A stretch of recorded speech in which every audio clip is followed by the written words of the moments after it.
Hey everyone, this is Rudra Education. I am Dipti and welcome in my channel Rudra Education. So guys, today in this video we will see current affair related few questions which is very important for your all competitive exams. So guys, please watch complete video and please like, comment, share and subscribe my channel. Okay guys, so now let's start our today's video. So our first question is, the Khadi and Village Industries Commission has secured trademark registration in which of the following countries? So khadi and village industries commission ने recent में कौन से country में registration किया है trademark के लिए? So options are option A Bhutan, option B United Arab Emirates, option C Mexico and option D all A B and C. Okay, Khadi and village industry commission ने रिसेंट में 3 कंट्रीज़ में trademark registration किया है, Bhutan, United Arab Emirates, Mexico. So correct answer is option D, A, B and C. So this is a big stride towards protecting the identifier brand Khadi globally. And apart from these countries, Khadi and Village Industry Commission's trademark applications are pending in 40 countries. So 40 countries में trademark applications अभी भी pending में है, like USA, Sri Lanka, Japan, Italy, Australia, New Zealand and Singapore, Brazil and other countries में अभी भी application forms pending में है, मीन्स रजिस्ट्रेशन नहीं हुआ है ट्रेडमार्क का. एंड द खाड़ी and village industry commission obtain the latest trademark registration in Bhutan on 9th of July. So on 9th of July ये लेटेस्ट में ट्रेडमार्क रजिस्ट्रेशन ऑब्टेन किया गया है इन Bhutan. And while trademark registration was granted in the United Arab Emirates on 28th of June. So on 28th of June means previous month में 28th of June ये United Arab Emirates में ये registration करवाया गया था. एंड विद दिस द खाड़ी and village industries commission has succeed in securing trademark registration for the first time in a gulf countries. So Bhutan, Mexico and United Arab Emirates, ये तीनों ही countries में trademark application को register करवाया गया है. सो answer is option D. So next question is, who inaugurated multiple projects of Srinagar smart city in July 2021. So recent में किसने multiple projects of Srinagar को as a smart city inaugurate किया है? So options are option A Narendra Modi, option B Nirmala Sitharaman, option C Manoj Sinha and option D Mehbooba Mufti. So correct answer is option C Manoj Sinha. So Srinagar को smart city बनाने के लिए इस मल्टीपल प्रोजेक्ट को inaugurated किया गया है through the Manoj Sinha who is governor of the Srinagar. So इस मूव का मेन एम क्या है कि सिटी का ट्रांसफॉर्म होना चाहिए जम्मू कश्मीर के, एंड उन्हें more vibrant, citizen friendly and modern बनाने के लिए इसको इनॉग्रेट किया गया है. एंड इस गवर्नर मनोज सिन्हा ने माई श्रीनगर मोबाइल ऐप को लॉन्च किया है जिसमें सिटीजन्स रिलेटेड एंड टूरिस्ट के जो भी नीड्स रहती है उन सभी का सॉल्यूशंस इस ऐप में होगा. एंड ये ऐप जो है ये सभी सर्विसेज को इंटीग्रेट करती है, whether it is related to departments और tourism related information. So offline mode पर भी ये वर्क करता है, ऑनलाइन मोड पर भी ये वर्क करता है. इसमें एक एमरजेंसी हेल्पलाइन सर्विस प्रोवाइड की गई है at the finger tips of users. So इस मोबाइल ऐप में सभी प्रॉब्लम का सॉल्यूशंस है, सभी के नीड का सॉल्यूशन है एंड ये सभी सर्विसेज को भी इंटीग्रेट करती है. सो ये स्मार्ट सिटी बनाने के लिए एक बहुत ही इम्पॉर्टेंट टूल है जिसके थ्रू स्मार्ट सिटी बनाई जाएगी श्रीनगर को. So answer is option C Manoj Sinha. So Manoj Sinha ने इस app multiple project of the smart city Srinagar smart city इसको लॉन्च किया है. So next question is, in July 2021, who has become the first Australian woman to win a single Wimbledon title in 41 years? So options are option A Ashley Barty, option B Daria Gavrilova, option C Daniela Di Toro, and option D Simona Halep.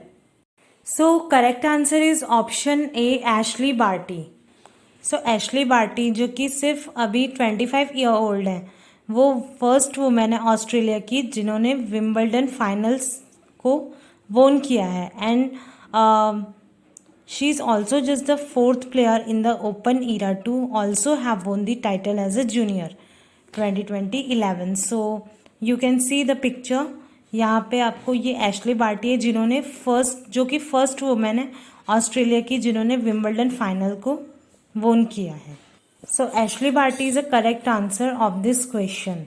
So next question is in July 2021 which of the following marathon is being cancelled for the second time in a row due to COVID. So due to COVID कौन से marathon को cancel कर दिया गया था for the second time. So options are option A Ladakh marathon, option B Beijing marathon, option C Everest Marathon, and option D Pune International Marathon. So option A Ladakh Marathon is a correct answer of this question. Annually thousands of marathoners test their endurance in high altitude at above 11,000 feet in Leh, Ladakh. Marathon was created to encourage determination and resilience in youth. So youths में determination and resilience को encourage करने के लिए इस marathon को create किया गया था. But due to the covid positive cases यहाँ पे ज़्यादा हो रहे थे एंड इसीलिए इसे कैंसिल कर दिया गया है. So Ladakh marathon is a correct answer of this question.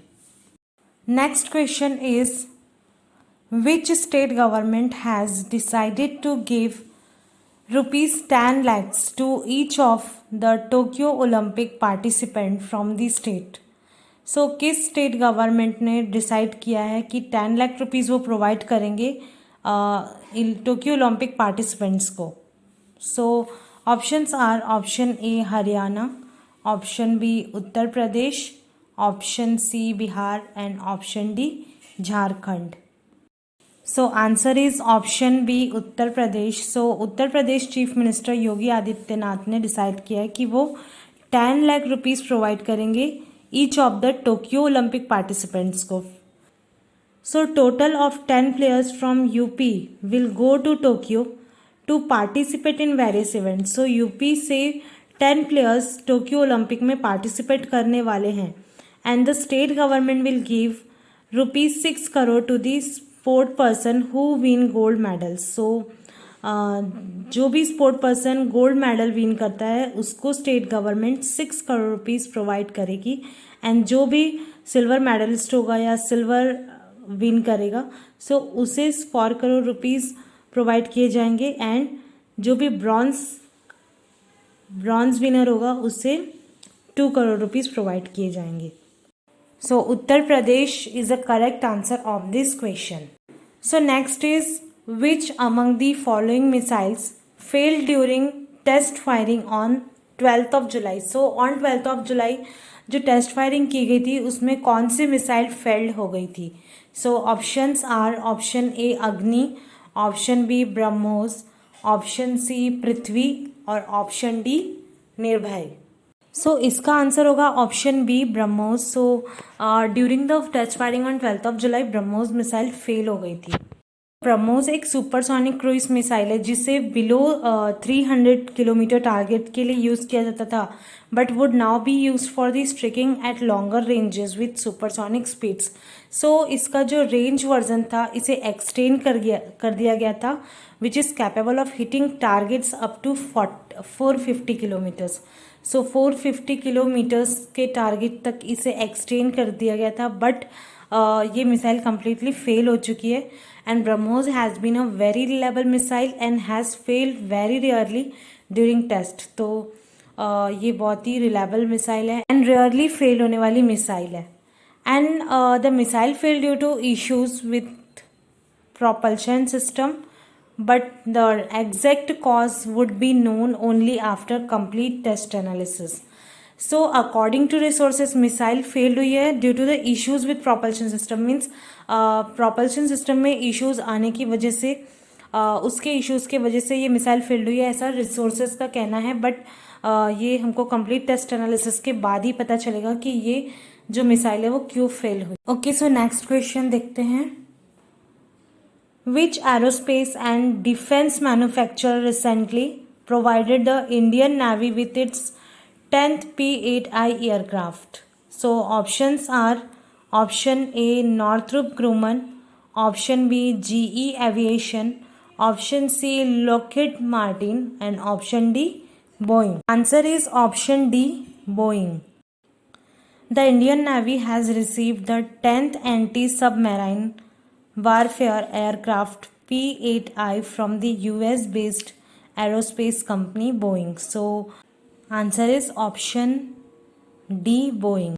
So, next and last question is world's first conjugate COVID-19 vaccine Soberana 2 has been developed indigenously by which nations? So, options are option A Mexico, option B Canada, option C correct Cuba, answer is and option D C Colombia, Cuba. If you like my videos, so guys please like, comment, share and subscribe my channel. Thank you.